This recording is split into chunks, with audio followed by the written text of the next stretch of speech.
Centring pole ಬಿದ್ದು ಬಾಲಕಿ ಸಾವನ್ನಪ್ಪಿದ ಪ್ರಕರಣಕ್ಕೆ ಸಂಬಂಧಪಟ್ಟಂತೆ ಆರೋಪಿಗಳಿಗೆ ವಿವಿಪುರಂ ಪೊಲೀಸರು ನೋಟಿಸ್ ಕೊಟ್ಟಿದ್ದಾರೆ. ನಿನ್ನೆ ಆದಂತಹ ಘಟನೆ ಇದು. ಸೆಂಟ್ರಿಂಗ್ ಪೋಲ್ ಬಿದ್ದು ಬಾಲಕಿ ಸಾವನ್ನಪ್ಪಿದ್ರು ಬೆಂಗಳೂರಲ್ಲಿ. ಆರೋಪಿಗಳಿಗೆ ವಿವಿಪುರಂ ಪೊಲೀಸರು ನೋಟಿಸ್ ಕೊಟ್ಟಿರೋದು. ನಿನ್ನೆ ವಿವಿಪುರದಲ್ಲಿ ಮೃತಪಟ್ಟಿದ್ದಂತಹ ಬಾಲಕಿ ತೇಜಸ್ವಿನಿ ನಿಯಮವನ್ನ ಗಾಳಿಗೆ ತೂರಿ ಕಟ್ಟಡ ನಿರ್ಮಾಣ ಮಾಡಲಾಗ್ತಾ ಇದೆ ಅನ್ನುವ ಆರೋಪಗಳು ಕೂಡ ಕೇಳಿಬರ್ತಾ ಇದೆ. ರಸ್ತೆಗೆ ಅಂಟಿಕೊಳ್ಳುವಂತೆ ಬಿಲ್ಡಿಂಗ್ ಕಟ್ಟಿದ್ದಾರೆ. ಯಾವುದೇ ಸೇಫ್ಟಿ ತೆಗೆದುಕೊಳ್ಳದೆ ಕಟ್ಟಡ ನಿರ್ಮಾಣ ಆಗಿದೆ. ಕಟ್ಟಡ ಮಾಲೀಕರು ಎಂಜಿನಿಯರ್ ವಿರುದ್ಧ ದೂರನ್ನ ಕೊಡಲಾಗಿದೆ. ಆರೋಪಿಗಳಿಗೆ ಪೊಲೀಸರು ನೋಟಿಸ್ ಅನ್ನ ಕೊಟ್ಟಿದ್ದಾರೆ. ನೋಡಿ, ಸಿಸಿಟಿವಿ ದೃಶ್ಯಾವಳಿಗಳನ್ನ ಕೂಡ ಗಮನಿಸ್ತಾ ಇದ್ದೀರಾ. ರಸ್ತೆ ಬದಿಯಲ್ಲಿ ನಡ್ಕೊಂಡು ಬರ್ತಾ ಇದ್ದಂತಹ ಬಾಲಕಿಯ ಮೇಲೆ ಸೆಂಟ್ರಿಂಗ್ ಪೋಲ್ ಬಿದ್ದು ಬಾಲಕಿ ತೀವ್ರವಾಗಿ ತಲೆಗೆ ಪೆಟ್ಟು ಬಿದ್ದು ಆಕೆ ಸಾವನ್ನಪ್ಪಿರೋದು. ಒಂದು 15ರಿಂದ 16 ವರ್ಷದ ಬಾಲಕಿ ಅಂತ ಅನ್ಸುತ್ತೆ. ಈಗ ದೂರು ಕೂಡ ಕೊಡಲಾಗಿದೆ. ಅವರ ವಿರುದ್ಧ ಸೂಕ್ತ ರೀತಿಯಲ್ಲಿ ಕ್ರಮ ಆಗಬೇಕು ಅನ್ನುವ ಆಗ್ರಹ ಕೂಡ ಕೇಳಿಬರ್ತಾ ಇದೆ. ನಿಯಮಗಳನ್ನು ಗಾಳಿಗೆ ತೂರಿ ಕಟ್ಟಡ ನಿರ್ಮಾಣ ಮಾಡಿದ್ದಾರೆ ಅನ್ನುವ ಆರೋಪ. ಇನ್ನು ಕಟ್ಟಡದ ಬಳಿ ನಮ್ಮ ಪ್ರತಿನಿಧಿ ವೆಂಕಟೇಶ್ ಪ್ರತ್ಯಕ್ಷ ವರದಿಯನ್ನು ಕೊಟ್ಟಿದ್ದಾರೆ. ಬನ್ನಿ ನೋಡೋಣ.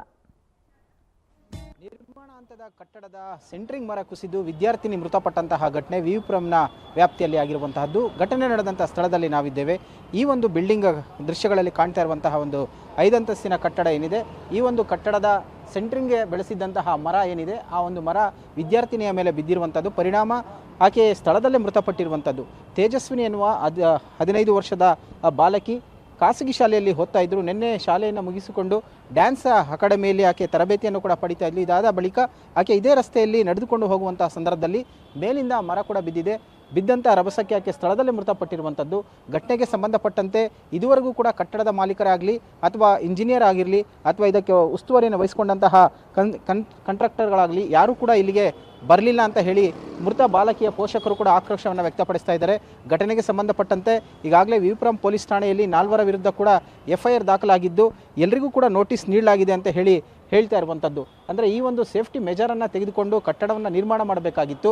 ಇದು ಯಾವುದನ್ನು ಕೂಡ ಪಾಲಿಸದೆ ಇಲ್ಲಿನ ಕಟ್ಟಡವನ್ನು ನಿರ್ಮಾಣ ಮಾಡೋದಕ್ಕೂ ಕೂಡ ಮುಂದಾಗಿರುವಂಥದ್ದು. ಈ ಎಲ್ಲವನ್ನು ಕೂಡ ಗಮನಿಸ್ತಾ ಇದ್ದಂತಹ BBMP ಅಧಿಕಾರಿಗಳು ಇವರಿಗೆ ಎಚ್ಚರಿಕೆಯನ್ನಾದರೂ ಕೊಡಬೇಕಾಗಿತ್ತು. ಕನಿಷ್ಠ ಒಂದು ಸೇಫ್ಟಿ ಮೆಜರನ್ನು ತೆಗೆದುಕೊಳ್ಳೋದಕ್ಕೂ ಕೂಡ ಅವರು ಸೂಚನೆಯನ್ನು ಕೊಡಬೇಕಾಗಿತ್ತು. ಇದು ಯಾವುದನ್ನು ಕೂಡ ಕೊಡದೆ ಈ ರೀತಿಯಾದಂತಹ ಒಂದು ದುರ್ಘಟನೆಗೆ ಎಲ್ಲೋ ಒಂದು ಕಡೆ ಅವರು ಕೂಡ ಪ್ರತ್ಯಕ್ಷವಾಗಿ ಅಲ್ಲದೇ ಇದ್ದರೂ ಪರೋಕ್ಷವಾಗಿ ಕೂಡ ಕಾರಣ ಆಗಿದ್ದಾರೆ ಅಂತ ಹೇಳಿ ಆ ಕುಟುಂಬಸ್ಥರು ಕೂಡ ಆಕ್ರೋಶವನ್ನು ವ್ಯಕ್ತಪಡಿಸ್ತಾ ಇದ್ದಾರೆ. ಇನ್ನು ಈ ಒಂದು ಕಟ್ಟಡ ಏನಿದೆ, ಆ ಕಟ್ಟಡದ ಒಂದು ಹೊರಭಾಗ ಕೂಡ ರಸ್ತೆಗೆ ಆವರಿಸಿಕೊಂಡಿದೆ ಅಂತ ಹೇಳಿ ಕೂಡ ಸ್ಥಳೀಯರು ಆರೋಪವನ್ನು ಮಾಡ್ತಾ ಇದ್ದಾರೆ.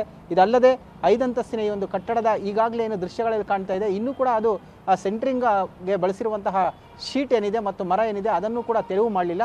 ದುರ್ಘಟನೆ ಆದರೂ ಕೂಡ ಎಚ್ಚೆತ್ತುಕೊಳ್ಬೇಕಾಗಿತ್ತು. ಕನಿಷ್ಠ ಈಗಿರುವಂತಹ ಮರಗಳು ಕೆಳಗಡೆ ಬೀಳದೇ ಇರೋ ರೀತಿಯಲ್ಲಾದರೂ ಸೇಫ್ಟಿಯನ್ನು ತೆಗೆದುಕೊಳ್ಬೇಕಾಗಿತ್ತು. ಅದು ಯಾವುದನ್ನು ಕೂಡ ಮಾಡದೆ ಈ ರೀತಿಯಾದಂಥ ಒಂದು ದಿವ್ಯ ನಿರ್ಲಕ್ಷ್ಯವನ್ನು ತೋರಿಸ್ತಾ ಇರುವಂಥದ್ದು.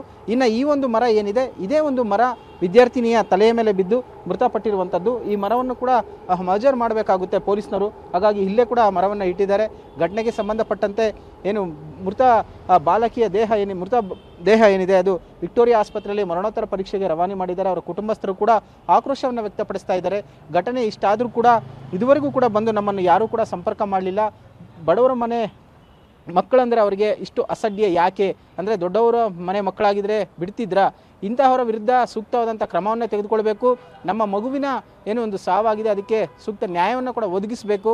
ತಪ್ಪಿತಸ್ಥರು ಯಾರಿದ್ದಾರೆ ಅವರಿಗೆ ಶಿಕ್ಷೆ ಆಗಬೇಕು ಅಂತ ಹೇಳಿ ಕೂಡ ಆಗ್ರಹವನ್ನು ಮಾಡ್ತಾ ಇದ್ದಾರೆ. ಸೊ ಯಾರೋ ಮಾಡಿದ ತಪ್ಪಿಗೆ ಇನ್ಯಾವುದೋ ಒಂದು ಅಮಾಯಕ ಜೀವ ಬಲಿಯಾಗಿರುವುದು ನಿಜಕ್ಕೂ ದುರಂತ ಅಂತಲೇ ಹೇಳ್ಬೋದು.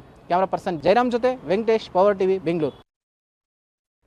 ಇನ್ನು ಸೆಂಟ್ರಿಂಗ್ ಪೋಲ್ ಬಿದ್ದು ಬಾಲಕಿ ಸಾವನ್ನಪ್ಪಿದ ಪ್ರಕರಣಕ್ಕೆ ಸಂಬಂಧಪಟ್ಟಂತೆ ಪೊಲೀಸರ ವರ್ತನೆಗೆ ಮೃತ ತೇಜಸ್ವಿನಿ ಕುಟುಂಬಸ್ಥರು ತೀವ್ರ ಆಕ್ರೋಶವನ್ನ ಹೊರಹಾಕಿದ್ದಾರೆ. ಅವರ ತಂದೆ ಕೂಡ ಮಾತಾಡಿದ್ದಾರೆ. ಬನ್ನಿ ನೋಡೋಣ.